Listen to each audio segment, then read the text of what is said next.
apabila kabinet Israel telah mengutamakan melulus Israel Raya yang hanya ada dalam perancangan selama ini tetapi telah dijelmakan dengan gerakan. Kabinet telah lulus dengan sebulan suara bahawa negara Israel Raya harus dibentuk sekarang. Bermaksud also harus diruntuh sekarang. أعوذ بالله من الشيطان الرجيم. Beriman sebagian promosi yang dirahmati Allah sekalian. Alhamdulillah, kita masih lagi dalam bulan Rabiul Awal dan baiklah kita kenal dengan besar surah Al-Adam dalam konteks bicara Maulid Rasul, ilmu rahmat dan hikmah. Kita mulakan dengan ayat surah Al-Anbiya, A'udzu minasyaitonir rajim. Wa ma arsalnaka illa rahmatan lil alamin, dan tidaklah kamu seganti kau ya Muhammad kecuali sebagai rahmat segala. Bukan hanya untuk Islam, tetapi termasuk Islam dan juga alam semesta seluruh. Wa ma arsalnaka illa rahmatan lil alamin. Tafsir mengatakan huwa Allah arsala nabiyahu Muhammad sallallahu alaihi wasallam rahmatan li jami'il alam. Mu'minuhum wa kafiruhum. Mu'minuhum wa kafiruhum. Amma mu'minuhum fa inna Allah adahu fi padahal iman, dan adapun rahmat kepada orang iman, Allah berikan iman pada mereka dan mereka beriman, beramal soleh dengannya. Adapun orang kafir amal kafirun wa innahu adaba minhu ajal abala alladhi kana yunzal bil umam al-muqaddas mukadziban bi rasulillah min qabl. Adapun orang yang kafir, dia juga mendapat nikmat sebab Allah tangguhkan azab. Sebagaimana Allah telah turunkan azab kepada orang yang dalam sebelumnya, ditangguhkan dan dengan rahmat seolah alam semesta, haiwan dan tumbuhan juga mendapat rahmat yang sama. Dan Allah juga berfirman, "Auzubillahi qul bi fadlillahi wa rahmatihi fabidzalika falyafrahu." Katakanlah apa? Dengan pilihan Allah, dengan pilihan Allah, dengan rahmat Allah, maka adalah kamu gembira. Adalah kamu gembira dengan rahmat Allah, dengan pilihan Allah. Dan rahmat apakah yang lebih besar daripada pesan Rasulullah SAW sebagai hampir Rasul. Dan nikmat yang paling besar ialah wa ma arsalnaka illa rahmatan lil alamin. Rahmat yang besar ialah kami tidak putuskan di kau Muhammad kecuali sebagai rahmat sekalian. Dan Allah suruh kita bergembira dengan rahmat yang Allah turunkan, semua rahmat. Dan kemuncak rahmat ialah besar bagi Rasulullah SAW. Dan itulah sebab umat Islam menyambut dengan gembiranya kedatangan Maulid Rasul, sebab ini rahmat ya Allah. Dan Allah menyebut falyafrahu, dan adalah kamu gembira. Dan itulah kemuncak kepada nikmat ialah Islam itu sendiri yang bermula dengan Rasulullah SAW.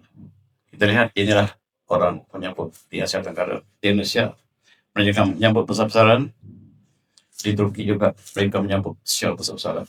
Di Turki mereka kumpul ulama mereka, dan ulama yang ternama diminta untuk memberikan tausiah, memberikan perjuangan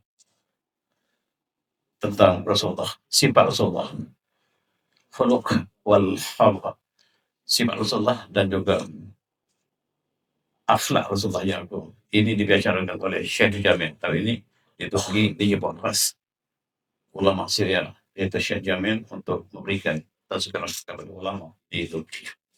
Dan masing-masing menyambut, kita juga menyambut dengan masing-masing cara, dan maklumah ialah untuk bergembira dengan rahmat yang Allah punya kembali. Selain pada itu, kita lihat selain pada anugerah,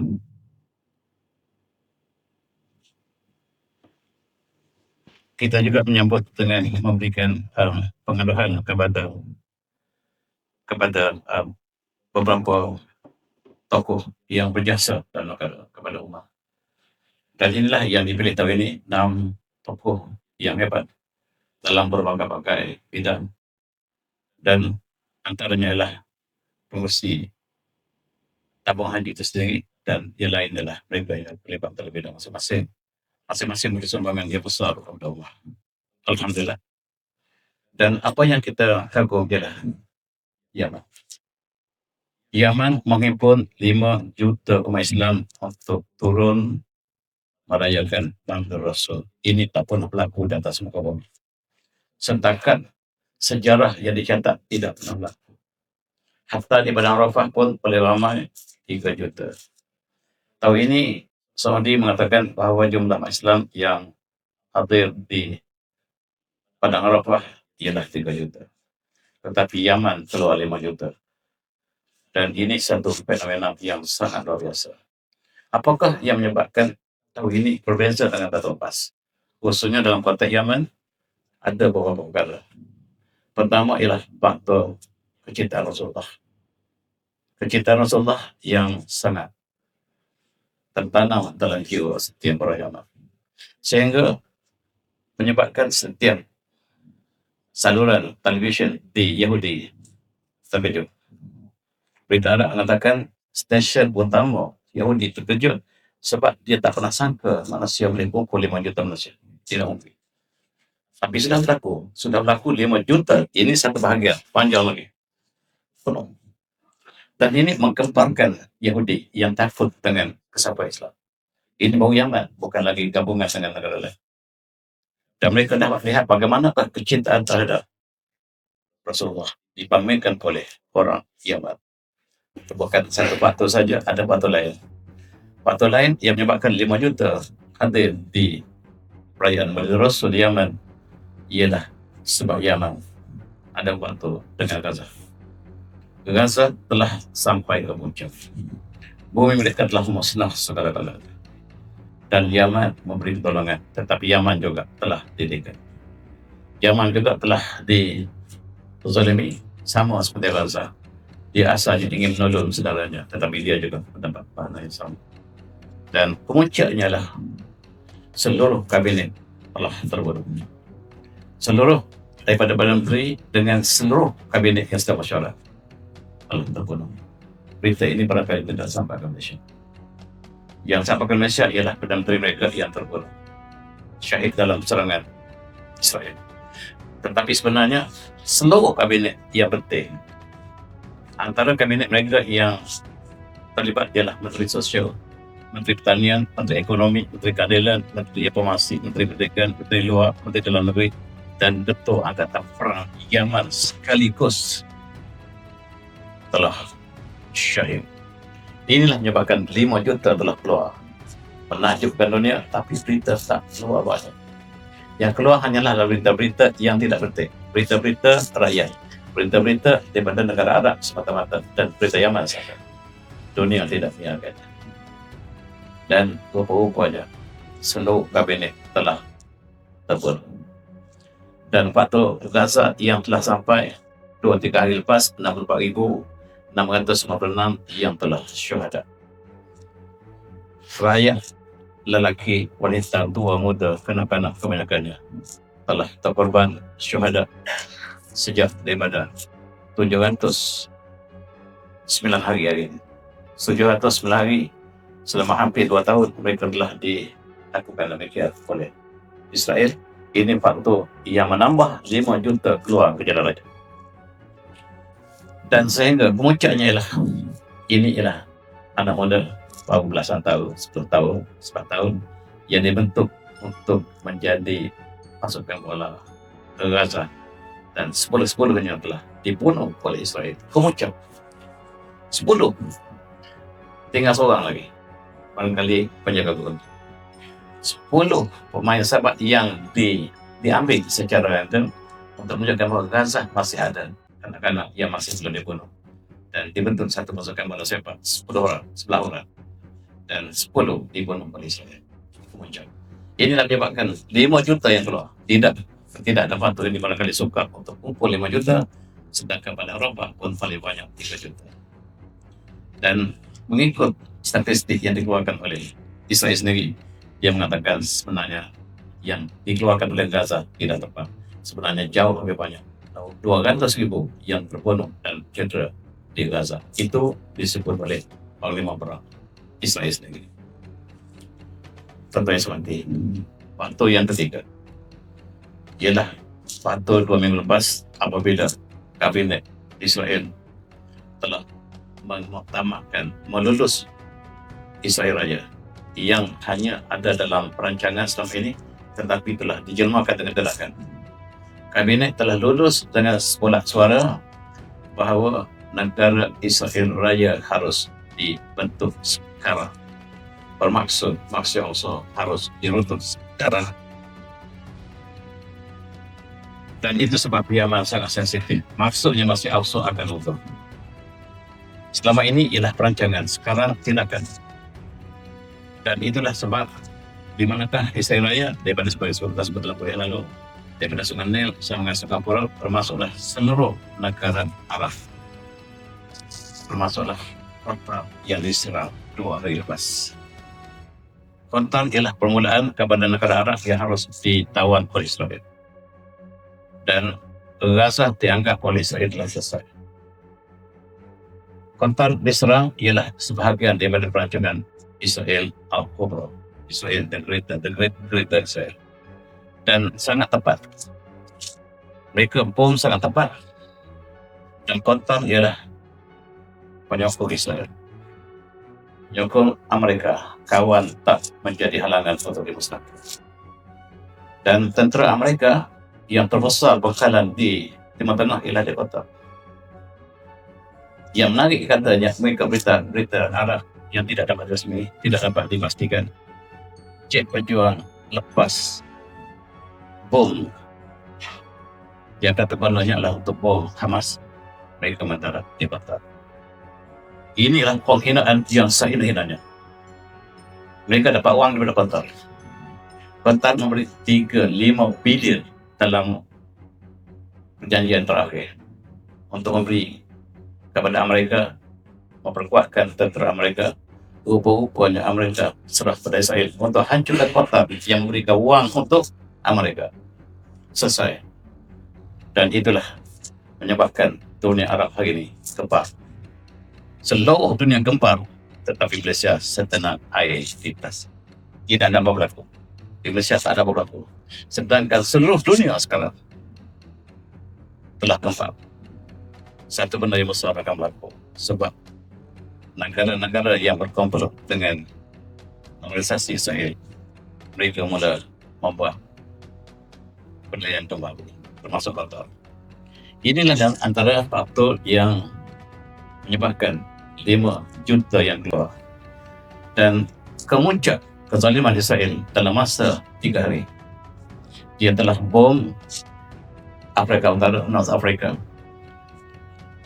Palestin, Lebanon, Syria, Tunisia, Qatar dan Yaman serentak. Dalam masa 3 hari, dia telah serang segala-galanya. Tujuan adalah Israel Al-Kubra untuk merealisasikan, sebab dia telah disahkan oleh kabinet, oleh parlimen, dan selama ini perancangan, sekarang tindakan masih also harus diruntuhkan. Itu sebab sambutan 5 juta telah keluar. Dan TV Israel riuh gelap. Bagaimanakah manusia masih ada 5 juta boleh berkumpul? Tak mungkin. Mengikut kerajaan Israel, 5 juta tak mungkin dapat kita kumpul satu tempat. Tak mungkin. Dalam zaman moden ini. Tetapi telah mungkin. Ini merupakan satu perkara yang besar akan berlaku. Kita tinggalkan senario. Kita kembali pada tajuk ini. Auzubillahi Muhammadur Rasulullah. Muhammad Rasulullah walladzina hum asyaddul kufar, dan mereka bersama dengan Rasulullah itu sangat tegas atas orang kafir. Muhammad bilahu, dan berkasih sayang di dalam mereka. Taruhum ruk'an sejadah yang betul-betul minallahi wal duwana, dan kamu lihat mereka rokok sujud bersama mencari keridhaan Allah dan kelebihannya ila akhir.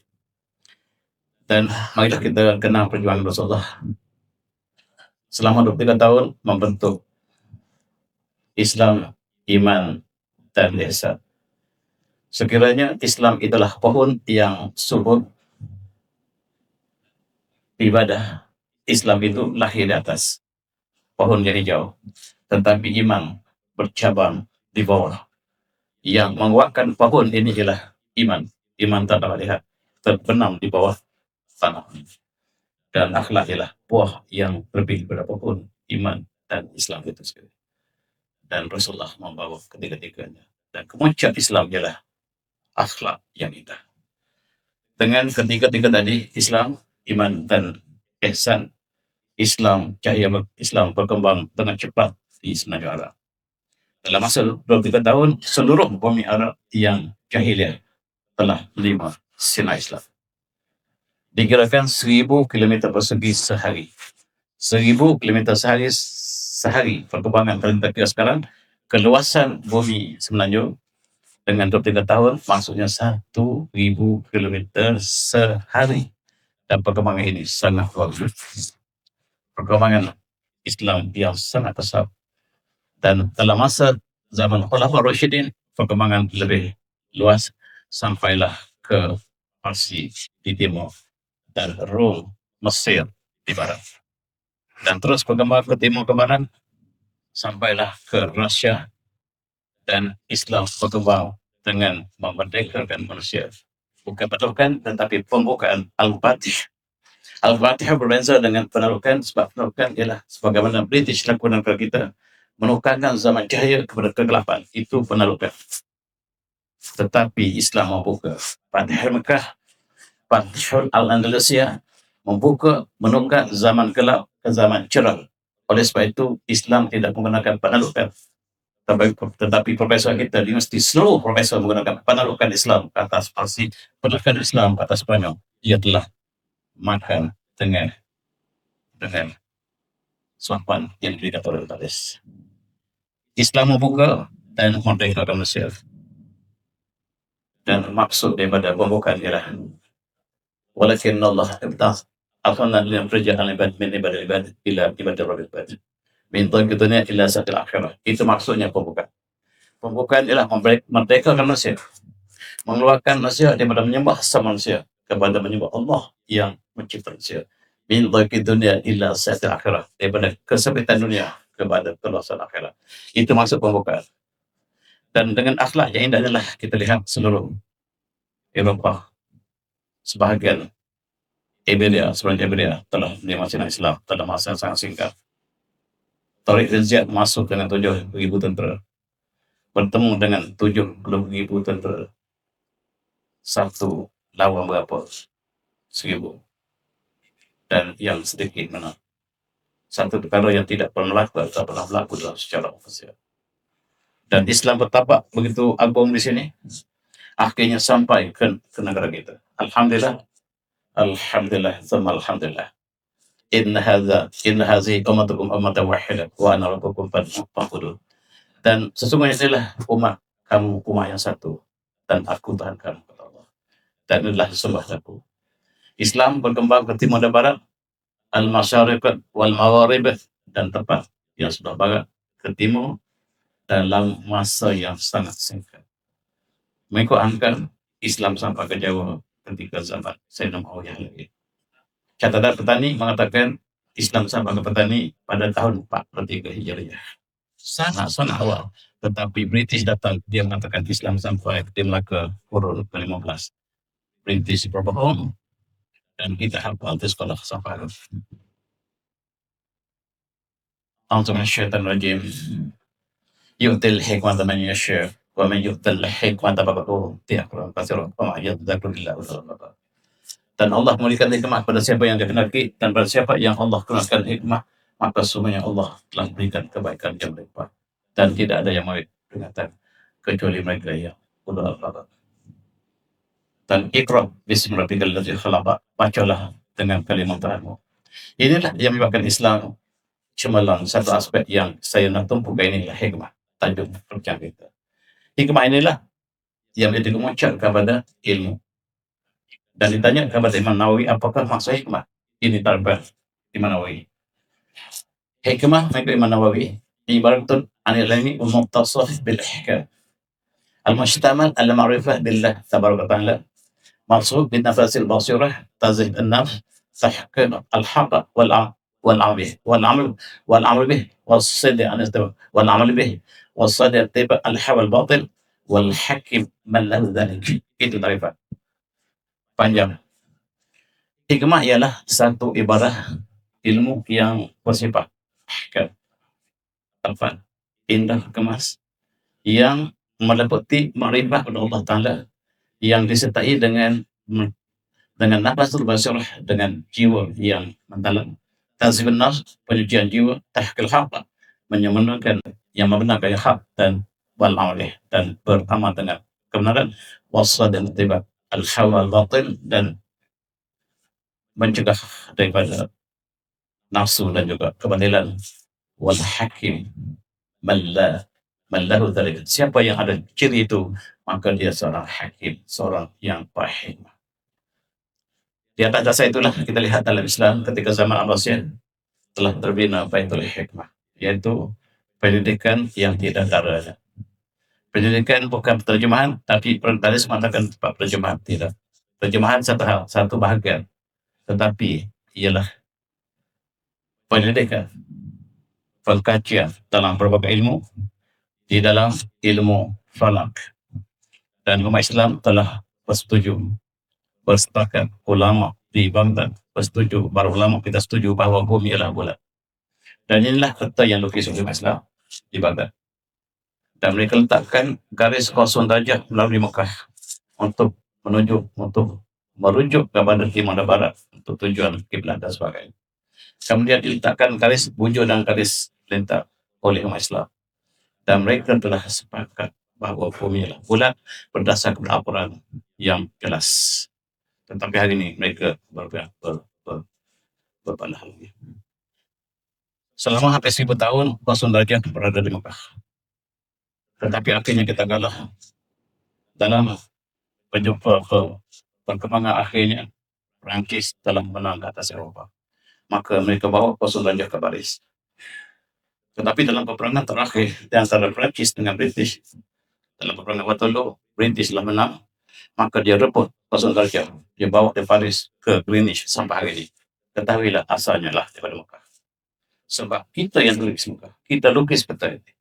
Peta kita standar di atas, dan barat untuk berubah mereka letak utara di atas.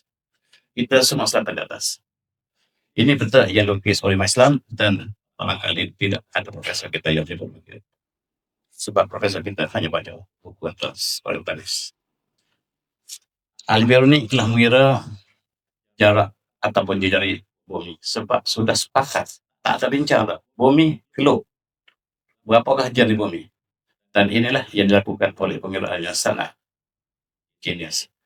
Bagi ahli matematik, pengiraan dilakukan oleh Al-Biruni sangat hebat. Dia tak perlu masuk dalam bumi untuk ukur.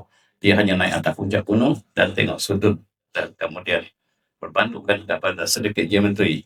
Dia dapat mengira jari bumi ialah 6,356,7 km, yang sangat tepat hari ini. Apabila NASA mengukurkan dengan satelit pun sama nilai yang dilakukan oleh Al-Biruni, dan Rusia mengisytiharkan Al-Biruni ialah saintis agung dunia, tetapi British tetap British. British mengisytiharkan Newton sebagai ahli saintis dunia terbaik, sedangkan Newton mengatakan if I can see further because I'm standing on giant shoulder. Kalau saya dapat lihat tinggi, saya merujuk kerja-kerja saintis agung sama saya, maksudnya Al-Biruni.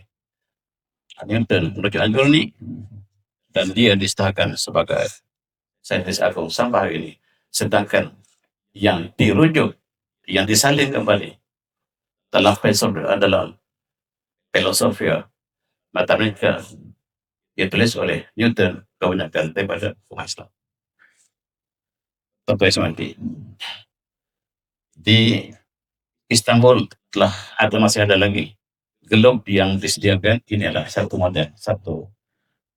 model yang ditiru daripada globe yang dilukis ketika zaman Kerajaan Abbasiyah. Mereka sepakat dunia condong dan bulat. Tuan masuk ke Museum Science of Istanbul, ada dipamerkan, tapi ini replika, bukan yang asli. Dan ini ialah yang dihasilkan oleh Islam berdasarkan kajian antara astronomi, kajian geografi dan Al-Quran, menghasilkan globe ini. Dan umat Islam telah sampai satu tahap membuat satu model dalam alam semesta. Ini ialah model geosentrik yang mempamerkan di manakah planet-planet, matahari, bumi di tengah-tengah, dan ini telah selesai dalam kurun ke-7-8 masih. Ketika Eropah masih belum ada negara. Dan dengar satu daripada pandangan ulama kita tentang apakah bentuk sistem matahari. Dia sebut seperti itu. Namanya Abu Wafa bin Aqil. Al-Am ala hayati al-Qurih ala tadwin al-falak. Madahi fi jawabil falak kal-mihak fi jawabil baydah. Wal-nasim yuhidu biha akal baydah min baydah hawla al-mihak. Apa dia kata? Dia kata seolah-olah sistem solar ini, bumi di tengah, kemudian ada planet-planet, dan bumi tergantung macam dalam telur. Bayangkan telur kuning dalam telur, dan itu ialah planet-planet termasuk Zuhal dan sebagainya, dan bumi berada seperti telur kuning. Seperti telur kuning. Maksudnya telah ijma' ulama bahawa bumi adalah bulan dan sebagainya. Umat Islam telah sampai kepada pengkajian tentang gerhana matahari dan bulan. Ini selesai sebelum dia terlahir lagi. Dan Al-Biruni dapat kira dengan tepat pada tahun 1090 tak salah saya. Gerhana pertama tepat tengah saat. Dan ini menunjukkan bahawa pengetahuan astronomi Islam ketika Eropah belum ada. Ketika England belum ada. Ketika itu England sedang berperang antara Anglo dan Saxon. Mereka masih berperang. London ada tetapi masih lumpuh. Tidak ada kemajuan. Umat Islam telah mengkaji tentang gerhana matahari. Kenapa umat Islam mengkaji gerhana matahari? Sebab sains, sebab hadis ini. Hadis yang berlaku gerhana matahari ketika zaman Rasulullah. Hadis yang diriwayatkan oleh muttafaqun alaih. Yang khasafat tasad asyamsu ala akhir Rasulullah SAW. Rasulullah SAW waqama kiban tawilan nahwa min qira'ati surah Al-Baqarah thumma rafa'a tawilan thumma rafa'a waqama kiban tawilan ila akhir. Berlaku gerhana matahari ketika zaman Rasulullah. Maka Rasulullah segera bersolat gerhana. Dan qiyam Rasulullah sangat panjang. Rakaat pertama baca surah Al-Baqarah. Rasulullah rukuk dan i'tidal, kemudian baca Al-Fatihah kembali. Baca Al-Fatihah, baca surah yang kedua, Al-Imran. Barulah rukuk kembali dan sujud yang pertama selepas 2 kali qiyam. Sebagaimana berlaku sekarang. Dan diulang pada rakaat yang kedua. Dan inilah sebabnya umat Islam nak tahu bila berlaku gerhana, dan kajian dilakukan umat Islam telah selesai dalam kurun ke-10. England belum ada, Perancis belum ada, Eropah belum ada, sebagai negara belum ada. Manusia sudah ada di Eropah, tetapi bukan sebagai negara. Dan kita telah mendahului dunia dalam perubatan. Kita telah membuka hospital ketika Eropah masih potong tangan. Dan bila sakit, mereka mengatakan ada vampire, ada hantu yang menyebabkan sakit. Umat Islam telah mengkaji tentang bakteria. Umat Islam telah mengkaji tentang sistem jantung. Dan semuanya dibadamkan oleh barat. Kita mengkaji tentang farmakologi. Farmakologi itu istilah kita akrobazan dalam bahasa Arab. Akrobazan kemudian berkembang ke Eropah menjadi farmakologi, farmasi, yaitu perubatan dari segi obat-obatan. Disebut farmakologi sekarang. Asalnya akrobazan yang disebut oleh Maslow. Di England dipanggil kemis. Dan Islam berkembang dengan cepat di atas hikmah yang dibawa Islam. Inilah yang berkembang ke dunia. Apabila masuk ke Spanyol, tuan kita kenal Toledo. Toledo ialah ibu negara pertama kita di Spanyol. Nama dalam bahasa Arab Toledo. Sebelum akhirnya kita berpindah daripada bandar ke bandar, kota ke kota, akhirnya kita berakhir di Granada. Di Granada kita kalah pada tahun 1498.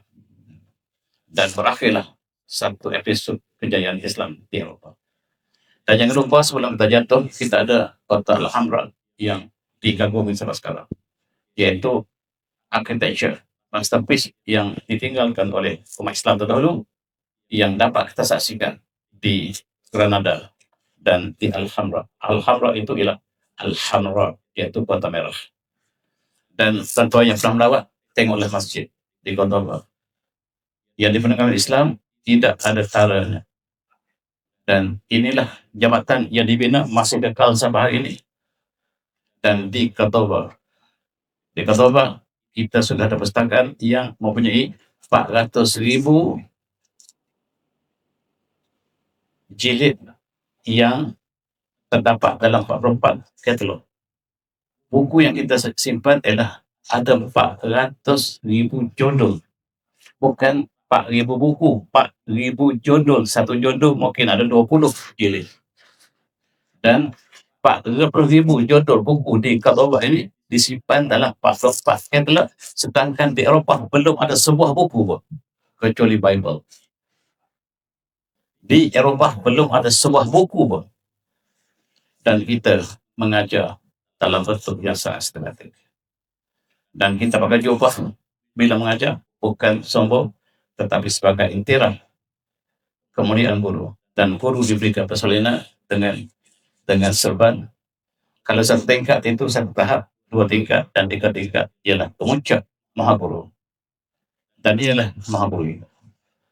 Ketika di Spanyol, yang pakai tiga belit ini ialah yang diberi iktiraf oleh negara. Nak pakai 3 belit ni kena ada ilmu yang tinggi. Sekarang 5 belit boleh pakai. Tak ada ilmu. Dulu nak pakai 3 belit itu ialah kemuncak segala guru, Maha Guru.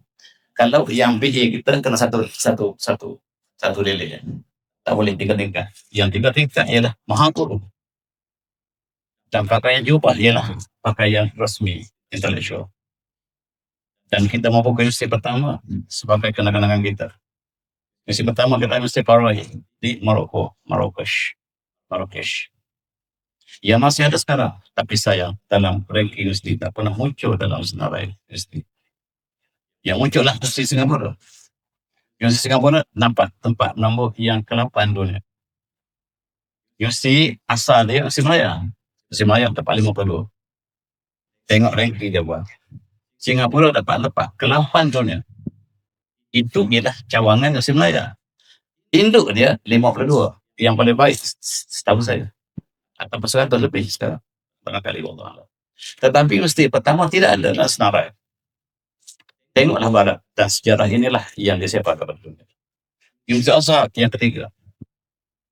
Kita bina universiti merata-rata di seluruh wilayah bangsa Islam. Termasuklah di Khurasan, termasuklah di Barcelona, termasuklah di Granada, termasuk di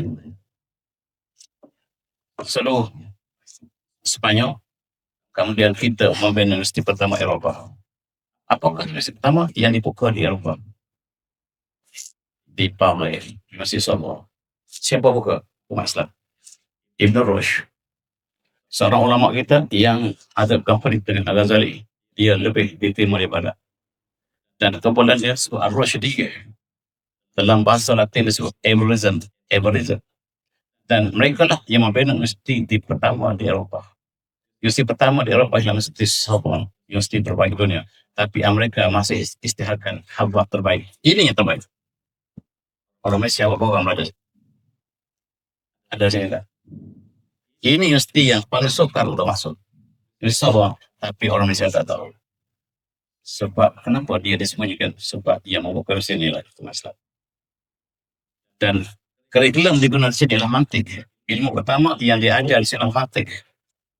Tetapi mantik umat Islam sangat lemah hari ini. Dan Arab Saudi mengharamkan mantik. Itu sebab mereka sangat lemah dalam teologi. Mengharamkan mantik maksudnya lemahlah teologi. Sebab teologi diasaskan pada matematik dan kejutaan. Dan di sebalik matematik lah mantik. Universiti kedua dibuka oleh umat Islam di Eropah. Kita bagi ruang kepada adalah ialah Universiti Leuven. Universiti kedua yang dibuka oleh Islam dan Universiti Leuven di Jerman, kemudian Universiti Munich dan Universiti Frankfurt. Semua universiti Islam. Satu pun tak ada ayat lagi.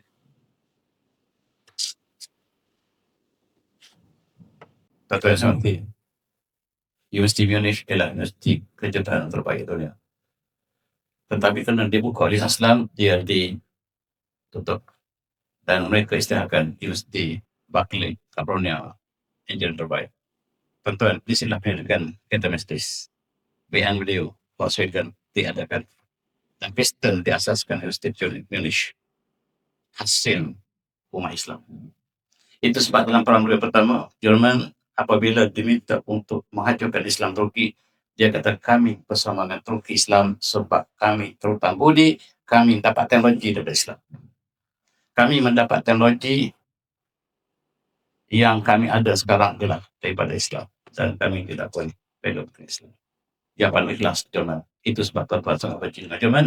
Tapi beli kereta, beli BMW, beli Mercedes yang tuan-tuan benci. Tapi kereta British tak ada nilai di sisi kalau dilihatkan kepada teknologi yang moden. Tuan-tuan semati. Oxford, sebenarnya bukan. Mereka tutup sejarah Oxford sekali. Mereka kata Oxford dibuka universiti terawal di Eropah. Oh, yang terawal yang universiti Sorbonne. Tetapi tiba-tiba ada sebuah gereja namanya Oxford. Dan apabila selepas universiti Sorbonne dibuka, universiti Florence dibuka, umat Islam telah mencadangkan untuk dibuka universiti di England dan seorang Yahudi murid kepada Hebraism, murid kepada University namanya Dimoli membuka universiti Oxford dan mempelajari dalam bahasa Arab ketika awal penubuhan fakulti sastra yang pertama, tetapi digunakan di gereja.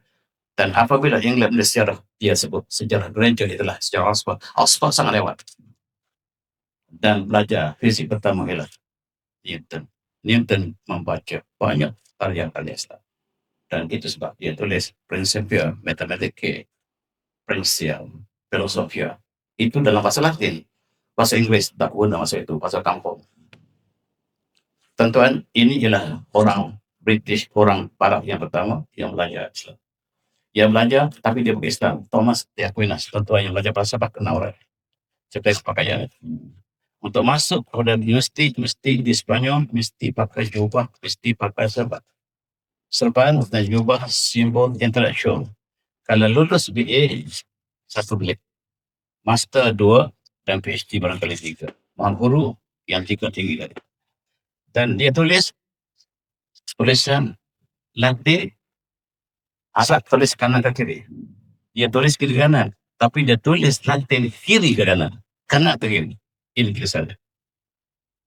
Tuan-tuan, untuk belajar matematik, mesti pakai serban sampai burung ke 19.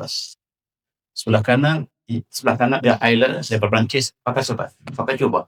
Nak belajar matematik, mesti pakai jubah, mesti pakai serban. Dan Gauss ialah ahli matematik yang dipuji oleh Barat.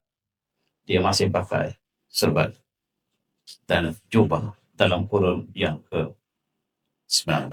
Baru 100 tahun mereka maju. Baru 100 tahun mereka maju. Dan mereka tulis segala-gala berita sejarah pertahanan mereka. Sehingga jubah ini masih digunakan di Universiti di Oxford. Itu ialah jubah Islam yang digunakan di Spanyol.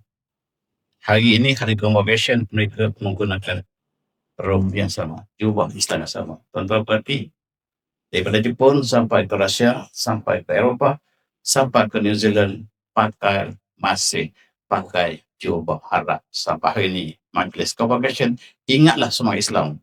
Dan di belakang tamadun ini, ialah Rasulullah SAW. Sebab Eropah menerima daripada Spanyol, sinar sebanyak dibawa daripada kerajaan Umayyah, kerajaan Umayyah mendapat daripada Abbasiyah, Abbasiyah mendapat daripada Madinah, Madinah mendapat daripada Rasulullah SAW. Maksudnya tamadun Eropah bermula daripada Rasulullah. Dan itu sebab mereka ingat di jasa rahmat yang dibawa oleh Rasulullah SAW. Sehingga hari ini gambar Oxford. Dulu saya belajar, pesyarat saya mesti pakai jubah bila masuk mengajar. Sebab mereka mengatakan kami daripada Oxford lah, Oxford. Setiap pesyarat saya, kebanyakan pesyarat yang mengajar saya dulu Oxford. Setiap kali masuk, seorang pakai jubah. Saya tanya dia, tapi tak pakai kebir, tak pakai. Dia pakai kepala, ada kepala kosong. Tetapi masih pakai jubah. Dia sebut ini adalah terus. Kami masih memakai jubah Arab sampai sekarang. Simbol kepada intelektual di Oxford, tetapi profesor terbaik di negara kita tak tahu bahawa jubah ini jubah Islam. Cuba tanya profesor kita. Sebab dia baca bahasa Inggeris. Tuan-tuan, tetapi King Charles mengakui. Dalam satu ucapan di Oxford, dia adalah penasihat fakulti pengajian Islam di Oxford. Charles ialah penasihat fakulti Islam di School of Islamic Study di Oxford. Dia tulis seperti itu. That because we had tended to see Islam as the enemy of the West, as an alien culture, society, and system of belief, we have tended to ignore or erase its great relevance to our own history. Maksudnya Oxford. Karena kita benci Islam, kita erase semua sejarah agung Islam. Dia nak beritahu Oxford ini jasa Islam. Tetapi yang pesyarat-pesyarat kita yang balik Oxford, yang angkuh dengan Oxford dia tu, kita tahu asal Oxford Islam. Tuan-tuan masuk ke Bolian, pustakaan Oxford. Teks asal masih dalam bahasa Arab. Mereka menggunakan bahasa Arab semula ketika dibuka dalam kurun ke-16-15 dulu. Tetapi gereja itu ada kurun yang ke-11 lagi. Dan mereka mengatakan permulaan kepada Oxford ialah kurun ke-11. Tak betul. Kita perlukan malam ini. Dan Profesor Kenteng merujuk kepada ensiklopedia mereka tulis universiti pertama di Eropah dan Oxford, mereka berbohong. Dalam konteks ini saya bagi satu contoh. Ini kitab Al-Jabr. Nama asalnya Al-Jabr. Hadza kitab dikatakan Muhammad bin Musa al-Razmi wa tahhabi an-naqala alhamdulillah al-ma'i ma huwa aduhu min Muhammadi illa akhirih. Saya masa muda-muda dulu PhD saya dalam bidang ini. Saya membaca teks Arab yang klasik. Itu sebab saya jumpa kitab ini di Oxford. Bidang saya ialah mengkaji tamadun Islam, perisan yang asal. Dan saya ambil bertahun-tahun untuk faham satu buku. Dan buku ini saya ambil masa setahun untuk faham. Dan inilah yang asal kepada algebra yang lain. Kenapakah diasaskan ilmu algebra? Sebab pesantren Islam. Ayat surah An-Nisa A'udzu minasyaitonir rajim. Yusikumullahu fi auladikum bidzakri mithl Abdul Sayan. Paling pun nasa apa pasanatain walahun nasruzat ila akhir. Pembahagian pada tanah harta antara anak perempuan lelaki ada Allah tetapkan. Asal berfurud, asabah dan sebagainya. Dan inilah yang diselesaikan oleh Rasul. Tengok. Contoh yang mudah ialah untuk tanah. Seorang ayah menyatakan tanah dan harus dibahagikan kepada penting pusaka asal kurun dan keluarlah pusaka ini. Ini kemudian diterjemahkan di dalam bahasa Latin. Akhir sekali dalam bahasa Inggris. Dan tuan-tuan yang melihat idea Al-Fazum ini, kita tahu dia seorang sangat genius. Orang yang mengkaji algoritma dapat mengetahui betapa indahnya pemikiran dia yang tak pernah orang terfikir sebenarnya. Tapi kalau tak tahu, siapa malah bersama. Akhirnya ini digunakan sedunia. X equal square root B over 2 square plus C minus B over 2 ialah rumus yang standar dunia. Tapi sayang mereka tak beritahu ini ialah asalnya pada surah An-Nisa. Mufti kena tahu. Khatib kena tahu. Ini ialah Faraid. Tapi mufti kita maaf. Kadang-kadang tak tahu. Ini asas pembahagian pusaka. Tapi tentang matematik. Ini adalah asas pembahagian pusaka yang digunakan kes khusus. Dan kes pusaka banyak. Dan asal ialah, kenapa nama square root? Sebab Al-Zami membuat contoh dengan tajzir. Tajzir maksudnya lah pokok yang ada akar. Square root, root itu akar. Masih pun istilah Arab sampai sekarang. Dan algoritma dibina berdasarkan kepada algebra tadi. Tidak ada algebra, tidak ada komputer sekarang. Sebab komputer menggunakan algoritma. HP menggunakan algoritma. Siapakah yang ciptakan komputer, teman? Kita ambil contoh saja HP yang buat komputer ini. Tetapi asasnya didirikan oleh Al-Razumi. Itu sebab ini ialah CEO HP yang pertama. Dia ditanya dari manakah datangnya ciptaan komputer moden ini. Dia tanpa segan dia mengatakan Islamlah yang kami ketahui. Tanpa Islam tak mungkin ada komputer ini, sebab kami guna algoritma yang diasaskan oleh umat Islam. Bahkan algoritma itu maksudnya kaedah algoritmi. Dan tuan lihat apa yang disebut. Dia mengatakan there was once a civilization that was the greatest in the world. Maksudnya lah tamadun Islam. Daripada itulah yang kami telah membina ini. Sebab dia kata-kata is mathematician created the algebra and algorithm that would enable the reasoning of computers and the creation of the equation. His doctors examined the human body and found new cures and diseases. His astronomers looked into the heavens, named the stars, and paved the way for the space travel. Dan naik ke langit itu ialah jasa Islam. Yang naik ke langit ialah rahsia mendapat ilmu langit daripada Samarkand. Kajian tentang langit dimulakan oleh oleh umat Islam. Disebabkan kita lihat ada cerah lebih yang besar yang masih ada sekarang. Dan disitulah cerahan yang dirujuk oleh Eropah dan akhirnya Rusia menuju ke langit dengan menggunakan teknologi Islam. Dan sampai hari ini pelancar mereka masih di Kazakhstan. Kazakhstan adalah negara Islam. Saya pergi ke Tashkent.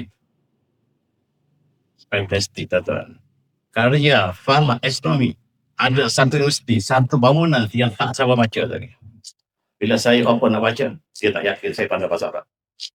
Saya kata PhD saya dalam klasik Arab. Saya membaca klasik Arab zaman sebelum ada baris, belum ada titik pol, berlayar, tidak ada. Itu yang saya baca.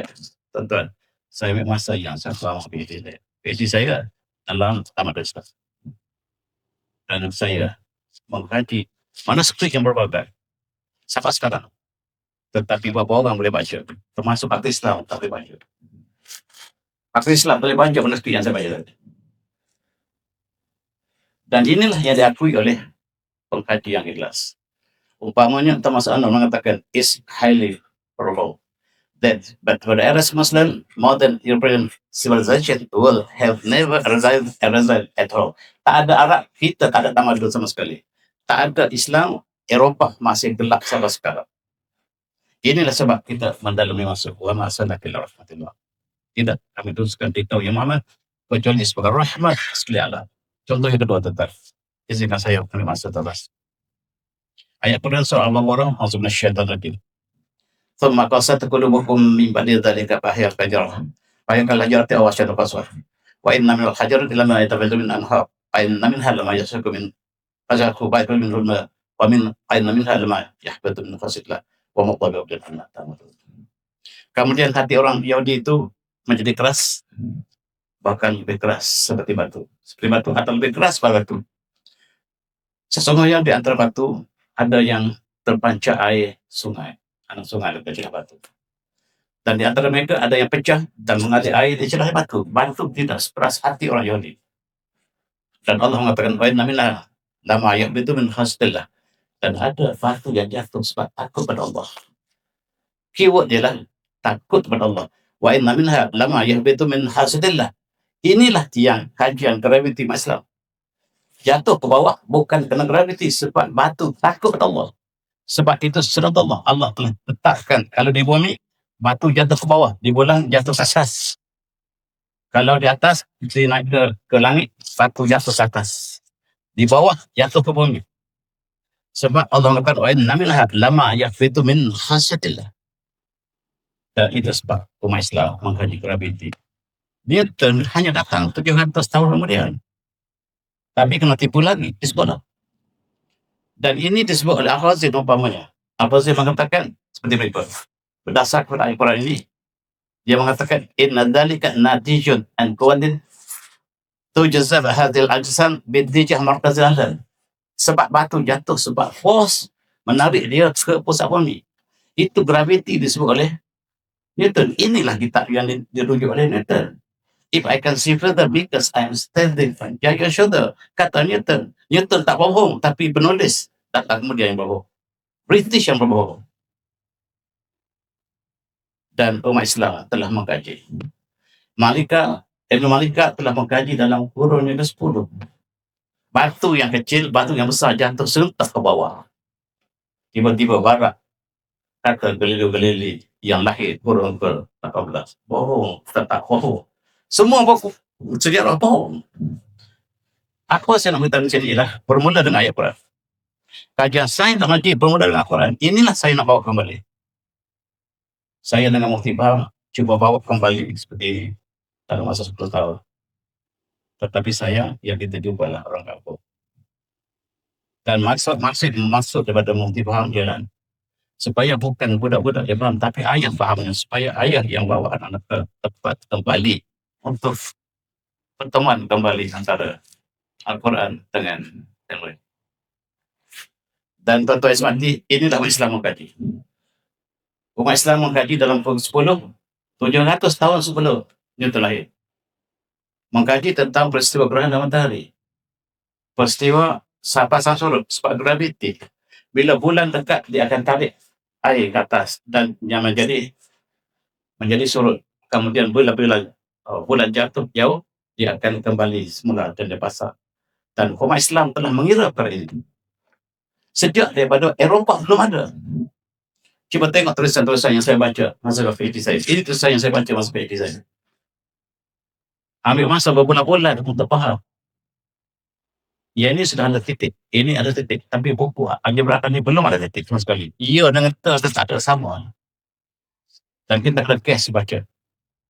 Tuan-tuan, tiba-tiba berbuku. Barat tulis graviti dilakukan. Dan sampai hari ini, semua sekolah kita tulis graviti.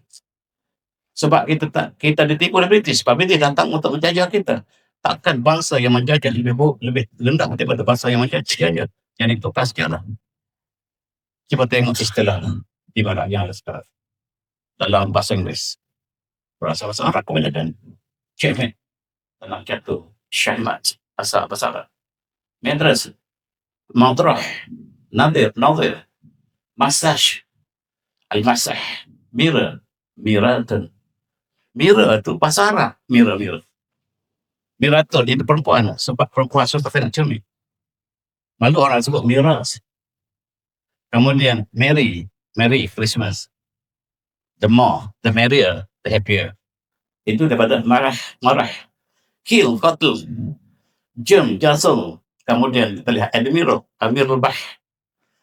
Kemudian Kirat. Kitun. Coffin. Kafan. Hari. Horror. Hobby itu bahasa Arab. Hub. Noble, Nabil. Ibraza, Anza. Attack, Hatak. Semua bahasa Arab. Kalau tengok dalam kamus Oxford Dictionary, sebelum dapat 8, semua reflect AR dalam bracket AR. Maksud bahasa Inggeris itu ambil daripada bahasa Arab. Sekarang mereka padam semua. Mereka kata inilah bahasa mereka asal. Magazine. Canon, Alconon, Candle, Condil, Til, Zil, Guide, Al-Qaid, Kir, Al-Kah, Suda, Trafalgar, dan Allah. Trafalgar itu pun nama Arab lagi. Ginger, Zanjabil, dan tuan-tuan boleh pergilah. Satu kamus bahasa Arab 60% Oxford. Maksudnya di Oxford belajar bahasa Arab. Asal kamu yang baru tukar dalam masalah Latin akhir sekali. Berubah dalam undang-undang masih guna bahasa Latin sampai hari ini. Tunggu Tuan Rahman pergi ke Nottingham belajar undang-undang dalam bahasa Latin. Pelik tunggu. Tidak tahu bahasa Inggeris. Tak, bahasa Inggeris tak ada kelas. Itu sebab kita sebut prima facie sama sekarang. Itu bahasa Latin. Kita sebut dalam istilah dalam bahasa Arab adalah hukman wa sulatan. Itu de facto de jure dalam istilah itu diambil dari hukman wa suratan. Itu undang-undang pasal undang-undang dalam peta Imam Syafi'i diterjemahkan ke dalam Oxford. Sebab itu undang-undang masih menggunakan istilah Arab. Cuma dalam bahasa Latin. Prima facie ke apa-apa, tapi bertanya yang terbaik. Seorang pegawai tinggi, seorang undang-undang tinggi yang belajar sama saya dulu. Dekat ke sana. Dia kata tak ada Islam. Saya kata Islam. Ada ini Latin. Dia tak tahu. Ini sebab wa ma arsalnaka illa rahmatan lil alamin. Inilah maksud kita menjawab wa ma arsalnaka illa rahmatan lil alamin. Ini saya untuk satu pin lagi. pada bahasa yang seperti apa? Ayat surah Allah, surah syaitan rajim. Allah nur samar, maka nuri kemishkat itu misbah. Al-misbah bi zujajah, az-zujajah kan hada kuantur yubadu min sati mubarak. Zaituna, la syarfin wala rubijah. Ila akhir. Allah menciptakan tentang minyak zaitun yang al-misbah bi zujajah. Lampu di dalam kaca. Kaca seolah-olah planet yang dibakar daripada minyak yang berkat. Dan minyak zaitun yang bukan di timur, bukan di barat, dan belum terbakar pun dia sudah hampir mengeluarkan cahaya. Ini dikaji oleh seorang saintis kita, namanya Ibn Haitham, dan dia menulis Al-Manazir. Inilah yang tak sempat dikaji oleh Newton. Newton cuba kaji, tetapi tidak sempat untuk kuasai, dia kuasai separuh. Buku inilah yang dikaji oleh Newton. Itu sebab Newton kata, if I can see further because I'm standing on giant shoulder. Ini giantnya. Giant ini tak pernah lebih tahu di barat. Dia mengkaji tentang cahaya. Siapa yang cipta di mata tu? Ini orang. Namanya Ibn Haitham. Itu sebab barat tak pernah istihad. Cuma mata ini siapa cipta sebab Islam. Siapa yang cipta kamera? Itu sebab dia tak beritahu kamera. Dan ini disebut oleh Ibn Haitham, bila cahaya masuk dua media, air ke udara, dia akan dibelokkan depression. Ini disebut dengan jelas oleh Ibn Haitham di sebelah kiri. Disalin oleh Snell sebelah kanan. Dan sekarang di sekolah disebut Hugo Snell. Kena tipu lagi cikgu. Cikgu kena tipu. Sebab tak tahu baca yang asal. Kalau berbaca yang tulisan Islam boleh tahan lagi. Apalagi nak baca yang asal dalam speak asal. Tuan saya Suwanti. Ini ialah kajian Ibn Haitham. Cahaya ada 7 cahaya. Kenapakah yang keluar ide ini? Sebab mengikut Ibn Haitham tak Al-Quran, aluan ada 7 kali keluar. Sepanjang Al-Quran, seluruh Al-Quran itu aluan, warna-warna, dia keluar 7 kali bilangan. Dan dia sangka mesti ada benda yang sangat relevan dengan 7. Dan dia buat kajian prism dan hasilnya lah cahaya pelangi. Ini hasil kajian Ibn Haitham yang sekali lagi dikatakan Newton. Itu sebab pada mengatakan Newton, saintis abad dunia, sedangkan Rusia istilahkan Al-Biruni, dan negara Islam istilahkan Ibn Haitham sebagai saintis agung dunia. Dan tuan-tuan, kamera ialah ciptaan Ibn Haitham. Disebut sebagai Baitul Ashrah dalam bahasa Arab. Tetapi bila di bawah Oxford tak ada istilah. Istilah digunakan dalam bahasa Latin, mereka sebut terjemah Baitul Ashrah sebagai kamera obscura dalam bahasa Latin. Sampai sekarang kita kamera itu daripada bahasa Arab. Dan Imam Islam lah yang mencipta kamera. Jepun yang mengembangkan akhirnya. Dan ini kajian dilakukan oleh Ibn Haitham. Kajian ini ialah apabila dia dipenjarakan, dia letakkan satu bilik di tepi masjid Al-Azhar, Jami Al-Azhar, dan satu lubang ada satu lubang di penjaranya, dan daripada lubang kecil ini dia nampak image Masjid Al-Azhar itu di belakang di atas layar. Dia terfikir, kenapakah keluar image balik? Dan dia hubungkan dengan mata kita, dan dialah yang mengkaji tentang mata. Dan dia menghasilkan kamera menggunakan model mata kita. Sebab mata ialah nikmat Allah yang sangat besar. Dan akhirnya Newton cuba kaji balik. 700 tahun kemudian, apabila dia masuk Universiti Oxford, banyak kitab-kitab Arab di Universiti Oxford. Dia cuba buka kitab percaya, dia mengetahui sebahagian bahasa Arab. Dan bila dia mati, dia katakan, saya bukan Kristian. Jangan tanam saya pokok Kristian. Itu sebab ada seorang profesor, saya jumpa di sana.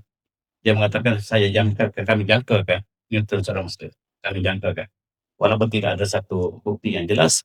Sebab dia melarang daripada kami mengkomunikasikan dia di pokok Kristian. Dia kata, saya bukan Kristian. Tuhan saya satu. Tuan kamu 3, tuan saya 1, kata nanti. Dan setiap tulisan buku dia untuk menyatakan faham 1. Dia tidak pernah kata tulis. Dan itulah profesor itu mengatakan kami jaga tulisan dia seperti Islam. Dan dia banyak merujuk kepada ulama kita, tetapi Islam itu tidak ada satu karya, tidak ada satu karya, cuma cangkang saja. Dan inilah yang dicipta sekarang. Teleskop ialah hasil daripada kajian Ibn Haitham. Barat berbohong, ini ciptaan Ibn Haitham yang panjang untuk melihat bulan. Untuk melihat bulan, Ibn Haitham mencipta teleskop. Dan sekali lagi barat berbohong, dia kata Galileo Galilei ataupun Kopernikus tercipta. Kopernikus hanya assemble balik apa yang dibaca daripada buku yang ditulis oleh Ibn Haitham, iaitu buku Al-Munazir yang disebut dalam bahasa Latin. Mereka tidak ada istilah Al-Munazir, mereka sebut optike. Optike. Sebab bahasa Latin ni dia macam orang Kelantan sebut optike. Matematike. Macam Kelantan. Kalau kita belajar, kita mesti untuk belajar sejarah yang lampau, kita mesti tahu bahasa Arab. Bahasa Arab klasik dan bahasa Latin. Tanpa dua bahasa ini, kita handicap dalam belajar sejarah. Profesor kita hanya tahu bahasa Inggris dan dia jadi penuh.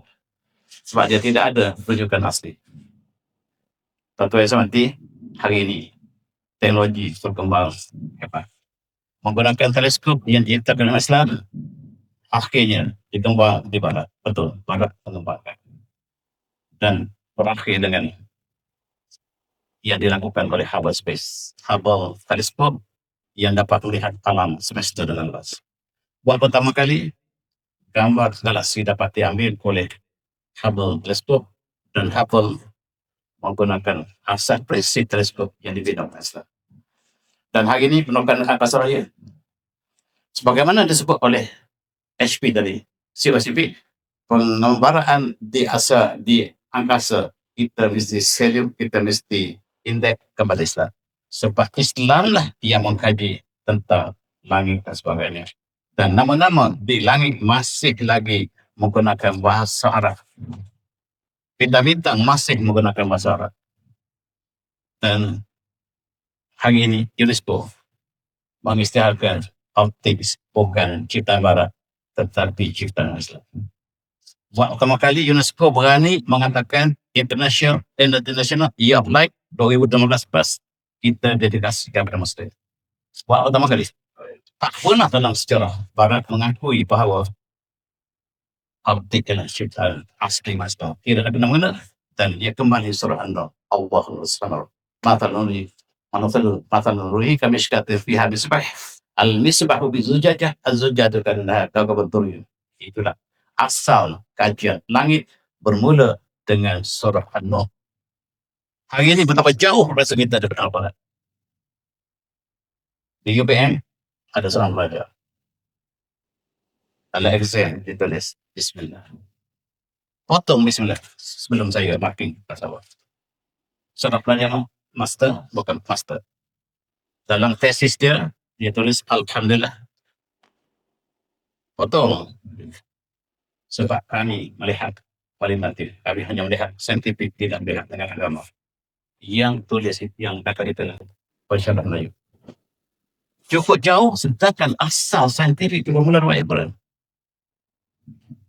Dan negara Pakistan mengisytiharkan Ibn Haitham sebagai kepala optik. Dia lahir pada tahun 900, kurun yang ke-11, kurun ke-10. Ketika itu England ada. England ada kurun yang ke-11, 12. Wujudnya England kurun ke-12 dan hari ini difilmkan. Dan ayat Allah SWT inilah asas kepada kajian langit, kajian optik, dan kita berterima kasih pemasaran Nabi Rahmatul Alamin dan penutup. Ditanya kepada profesor dalam bahasa Arab. Dan sekali lagi profesor kita tak boleh baca. Sampai bahasa Perancis dan tak tahu, bahasa Arab tak tahu. Dengar apa dia sebut. Dia kata, وَإِذَا مَا كِسَتْ كِمَةَ الرِّجَالِ بِجَلَهُ عَلِيهِمْ كَانْ مُحَمَّدْ مِنْ عَظَمِ مَنْ عَرَفُ التَّارِخِ. Kalau kita kaji secara ikhlas, mendalam, siapakah manusia paling agung di atas bumi yang pernah berjalan ke bumi? Maka jawapan tidak ada orang lain dari Muhammad SAW. Bukti dia yang antara yang kita bicara. Optik asal Al-Quran. Matematik asal dari Quran. Geologi asal dari Quran. Kajian langit berasal dari Quran.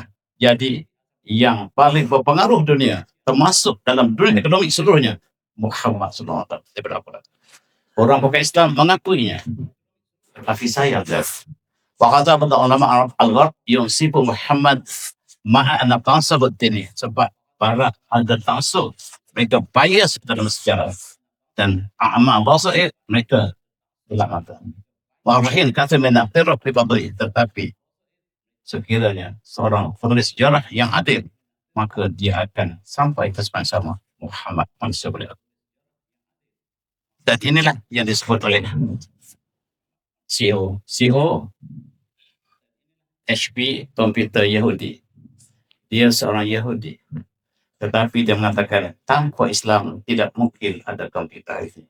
Dan dia mengatakan bahawa dia kagum dengan apa dia, when other nation or afraid of ideas, this civilization thrive under and keep them alive.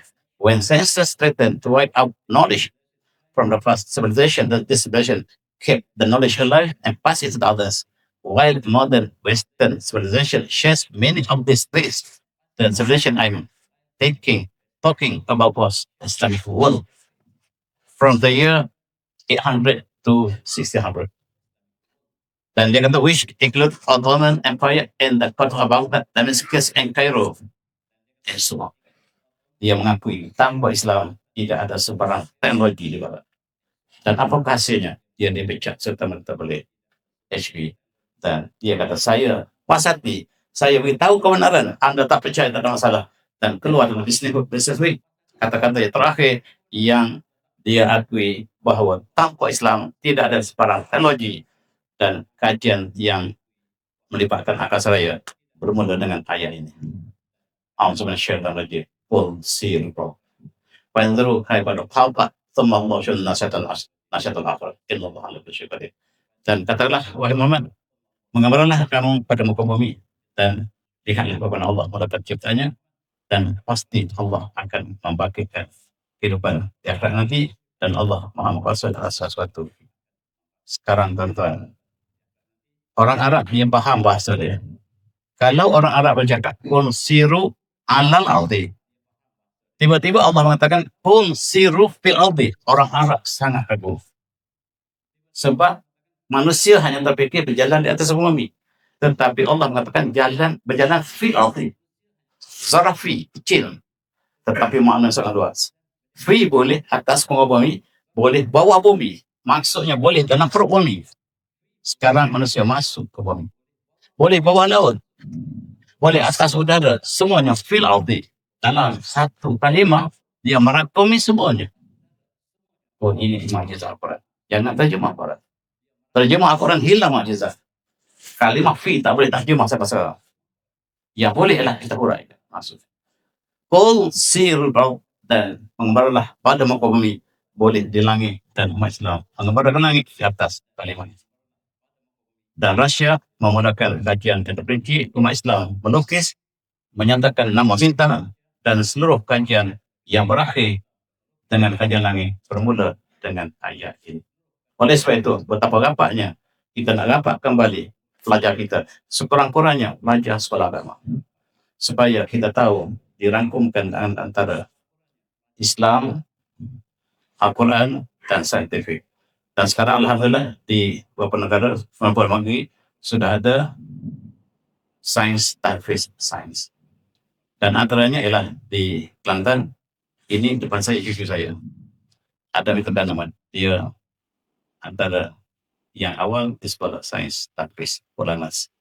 Dan saya bawa malam ini untuk kuliah ini supaya dia maaf apa yang dia pelajari, dan mudah-mudahan kita doa supaya dia muncul antara pelajar yang dapat kembali untuk sepadukan antara Al-Quran dan sains. Wabillahi taufiq. Assalamualaikum warahmatullahi wabarakatuh.